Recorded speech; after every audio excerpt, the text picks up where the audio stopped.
महुआपुर गांव में निरूपा अपने माता पिता के साथ रहती थी। निरूपा के माता पिता का बेमेल विवाह हुआ था। निरूपा की माँ जहाँ 12वीं क्लास तक पास थी, वहीं उसके पिता गौरी शंकर बिल्कुल अंगूठा छाप थे। कहाँ चली माँ बेटी तैयार होकर? हमारी बेटी ने 12वीं क्लास पास कर लिया है। अब मैं इसे नर्स के कोर्स में एडमिशन दिलाने कॉलेज ले जा रही हूँ। तेरा दिमाग ठिकाने पर है नहीं क्या? मेरे मना करने के बावजूद तूने इसे स्कूल की पढ़ाई करवा दी। अब कॉलेज में दाखिला कराने जा रही है।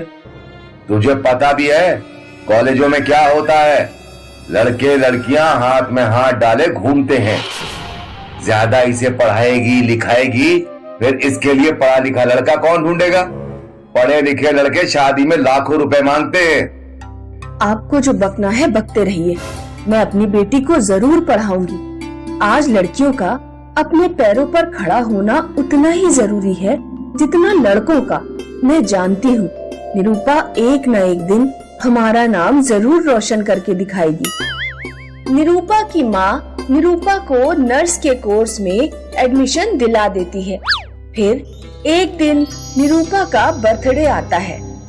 मुझे अपने बर्थडे पर एक नया जीन्स और टॉप चाहिए। चल, मैं तुझे बाजार से जीन्स टॉप दिलवा कर लाती हूँ। अरे तुझे शर्म नहीं है क्या? गांव की कोई लड़की जीन्स टॉप नहीं पहनती और तू इसे जीन्स टॉप दिलवाने ले जा रही है? मेरी बेटी जो चाहेगी पहनेगी। मैं गांव वालों के हिसाब से नहीं चलूंगी। निरूपा अपनी माँ के साथ जब रिक्शे पर बैठकर घर जा रही थी, तो रिक्शे का एक पहिया अचानक गड्ढे में चला गया। रिक्शा एक तरफ झुका और निरूपा की माँ रिक्शे से गिरकर एक ट्रक के नीचे आ गई। माँ!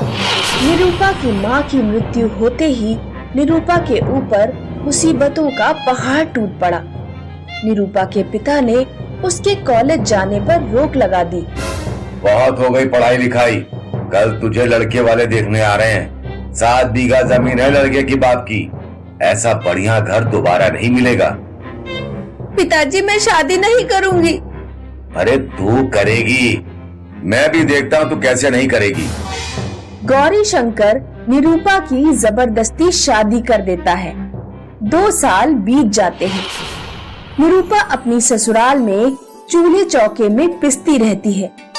एक दिन रात के 2 बजे निरूपा के ससुर को दिल का दौरा पड़ता है। गांव के ज्यादातर आदमी किसान आंदोलन में दिल्ली गए हुए थे। निरूपा अपने ससुर को हॉस्पिटल ले जाने के लिए गांव भर में सवारी ढूंढती है। उसे एक बस खड़ी हुई दिखाई दी, लेकिन बस चलाने वाला कोई नहीं था। लगता है बस मुझे ही चलानी पड़ेगी। निरूपा अपने ससुर को फटाफट बस के अंदर डालती है और बस स्टार्ट करके किसी तरह बस चलाते हुए अपने ससुर को हॉस्पिटल तक पहुंचा देती है। अगले दिन निरूपा का पति हॉस्पिटल पहुंचता है। अच्छा हुआ आपकी पत्नी उन्हें टाइम पर हॉस्पिटल ले आई, वरना उनकी जान बचाना मुश्किल हो जाता। निरूपा के पति को ये जानकर बहुत आश्चर्य होता है कि निरूपा अकेले ही पिताजी को बस से अस्पताल ले आई। अब मैंने डिसाइड कर लिया है, मैं एक बस खरीदकर उसे एम्बुलेंस बनाऊंगी। नर्स का काम तो मैं थोड़ा बहुत जानती ही हूँ। निरूपा एक पुरानी बस खरीद लेती है और उसकी रिपेयर करके उसमें एक स्ट्रेचर, ऑक्सीजन और बाकी जरूरी चीजें जुटाकर बस को एम्बुलेंस का रूप दे देती है। मैंने ये पर्चे छपवाए हैं, इन्हें गांव के हर घर तक पहुंचा दीजिए। जब भी किसी को एम्बुलेंस की जरूरत पड़े तो वो मुझे फोन कर सकता है। निरूपा शुरुआत के कुछ महीने एम्बुलेंस की निशुल्क सेवा देती है, फिर वो कुछ पैसे भी चार्ज करने लगती है। गांव के सभी लोग निरूपा को एम्बुलेंस वाली बहू के नाम से जानने लगते हैं। अब जब भी गांव में रात बेरात किसी की तबीयत बिगड़ती तो निरूपा एम्बुलेंस लेकर हाजिर हो जाती। निरूपा के घर के पड़ोस में लक्ष्मी नाम की एक औरत रहती थी। लक्ष्मी का पति शराबी और जुआरी था। वो अक्सर रात में लक्ष्मी के साथ मारपीट किया करता। एक रात वो लक्ष्मी के पेट में चाकू भोंककर भाग गया। लक्ष्मी की सास निरूपा को एम्बुलेंस के लिए बुलाने आई। निरूपा दौड़ते हुए लक्ष्मी के घर पहुंची और उसे उठाकर एम्बुलेंस में रखा। लक्ष्मी का खून ज्यादा बह जाने के कारण उसकी सांसें रुकने ही वाली थी। निरूपा तुरंत अपने पति को ड्राइविंग सीट पर बैठाती है और खुद लक्ष्मी को खून देती है। निरूपा की बहादुरी और फुर्ती से लक्ष्मी की जान बच जाती है। निरूपा के एरिया के विधायक निरूपा का नाम पद्मश्री अवार्ड के लिए भी रिकमेंड करते हैं। निरूपा को राष्ट्रपति द्वारा पद्मश्री सम्मान से नवाजा जाता है। निरूपा अवार्ड लेकर अपने गांव पहुंचती है तो गांव के लोग बहुत खुशी से उसका स्वागत करते हैं। मुझे माफ कर देना बेटी, मैंने तुम्हारे ऊपर बड़ा अत्याचार किया। कोई बात नहीं पिताजी, देर से ही सही आप में थोड़ी बुद्धि तो आई। आज माँ हमारे बीच होती तो बहुत खुश होती। बेटा, मैंने घर मकान सब बेचकर तेरे लिए 10 लाख का इंतजाम किया है ताकि तू अपना एक हॉस्पिटल खोल सके। इन पैसों को लेने से इनकार मत करना बेटी। इन पैसों को तुझे देकर मैं अपने पापों का प्रायश्चित करना चाहता हूँ। निरूपा अपने पिता द्वारा दिए गए पैसों से गांव में एक छोटा सा हॉस्पिटल खोलती है और उसका नाम अपनी माँ के नाम पर रखती है। तभी तो कहते हैं, जो अपने सपनों को जिंदा रखते हैं उनके सपने कभी न कभी जरूर पूरे होते हैं। 8 साल की मेघना अपनी मम्मी पापा के साथ कानपुर में रहती थी। मेघना के पापा स्कूल में साइंस के टीचर थे। हर संडे को मेघना के पापा मेघना को पढ़ाते हैं। बेटा, न्यूटन की गति का तीसरा नियम बताओ। प्रत्येक क्रिया की बराबर एवं विपरीत दिशा में प्रक्रिया होती है। पृथ्वी और सूर्य के बीच कितनी दूरी है? 150 मिलियन किलोमीटर। शाबाश बेटा, तुम जरूर एक दिन विज्ञान के क्षेत्र में कुछ करके दिखाओगी।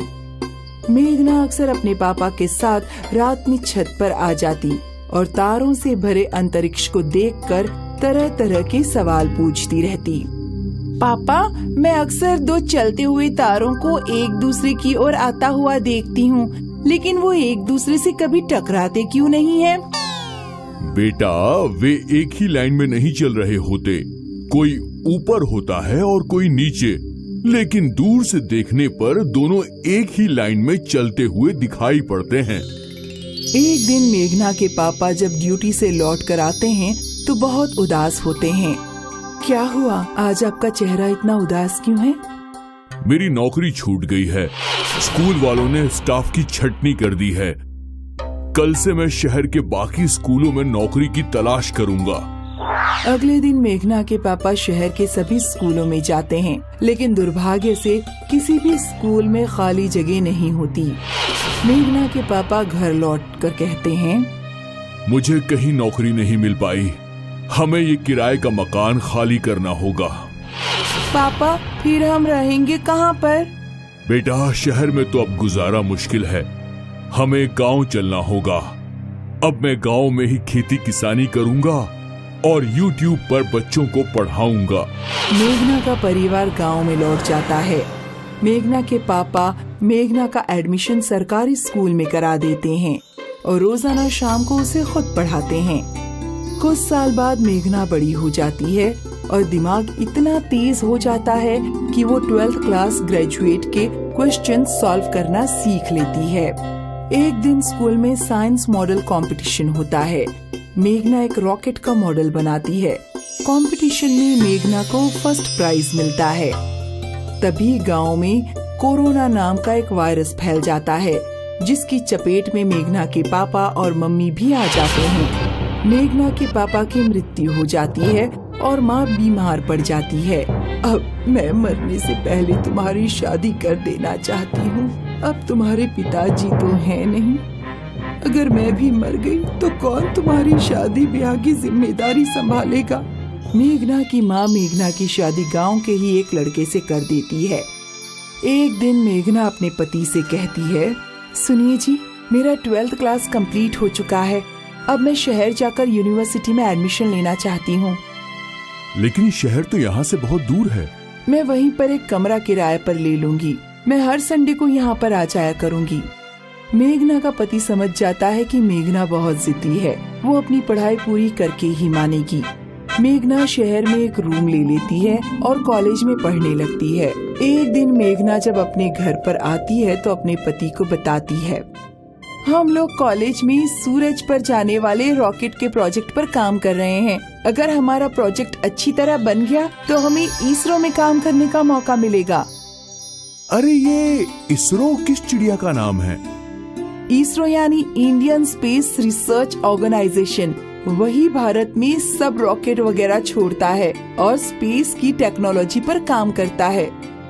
एक दिन जब मेघना कॉलेज की लैब में रॉकेट के प्रोजेक्ट पर काम कर रही होती है तो गलती से लैब में आग लग जाती है। कॉलेज वाले मेघना को निकाल देते हैं। मेघना घर पर रोते हुए आती है और अपने पति से कहती है, मेरी गलती से लैब में आग लग गई। कॉलेज वालों ने मुझे निकाल दिया। मेरी समझ में नहीं आ रहा अब मैं क्या करूं। तुम अपना प्रोजेक्ट यहाँ घर पर ही बनाओ। जो भी जरूरत का सामान होगा वो मैं तुम्हें ला कर दूंगा। मेघना अपने पति की सहायता से लगातार 6 महीने तक सूर्य पर जाने वाले रॉकेट के प्रोजेक्ट पर काम करती रहती है। एक दिन मेघना पूरा प्रोजेक्ट कंप्लीट कर लेती है और सीधे इसरो के ऑफिस में चली जाती है। इसरो के वैज्ञानिकों को मेघना का प्रोजेक्ट बहुत पसंद आता है और वो मेघना को इसरो में जॉब का ऑफर भी दे देते हैं। मेघना के प्रोजेक्ट के आधार पर एक असली रॉकेट तैयार किया जाता है। मेघना का शहर के सभी अखबारों में नाम छपता है और मेघना रॉकेट रानी के नाम से फेमस हो जाती है।